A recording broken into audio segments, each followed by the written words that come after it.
दत्त जयंतीला मनोकामना पूर्ण करण्यासाठी करा हे उपाय.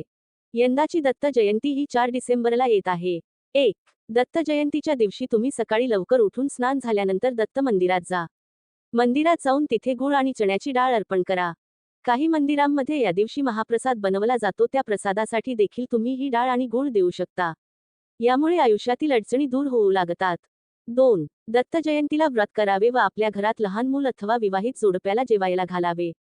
3. दत्त जयंतीला कोणत्याही कुत्र्याला तुम्ही दूध किंवा ब्रेड, पोळी, बिस्किट असे काहीही खाऊ घालावे. तसेच गाईला देखील तुम्ही चपाती किंवा पुरणपोळीचा नैवेद्य या दिवशी खाऊ घालावा. 4. दत्त जयंतीच्या दिवशी रात्री औदुंबराच्या झाडाची पूजा करावी. या झाडामध्ये दत्तगुरूंचा वास असतो असे म्हणतात. त्यामुळे रात्रीच्या वेळी औदुंबरला 1 लोटा जल अर्पण करावे. त्यानंतर हार, फुले वहावीत. मग धूप लावून तुपाचा दिवा प्रज्वलित करावा. 6. घरात लिंबू, मिरची, नजर उतरवणे. शनिवार किंवा मंगळवारला मुख्य दरवाजाला लिंबू, मिरची टांगून ठेवा. बाहेरील नकारात्मक ऊर्जा अडवते. 7. गंगाजल शिंपडणे. आठवड्यातून एकदा घरात आणि देवघरात गंगाजल शिंपडा. वातावरण शुद्ध आणि पवित्र होतं. 8. काली, भैरव, हनुमान आरती. तेलाचा दिवा लावून आरती करा. नकारात्मक शक्तीपासून मानसिक आणि आध्यात्मिक संरक्षण मिळते.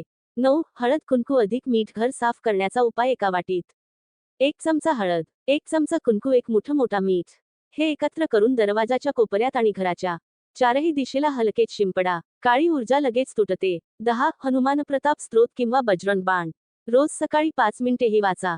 काळी जादू, वाईट नजर, भीती सर्वांवर प्रभावी.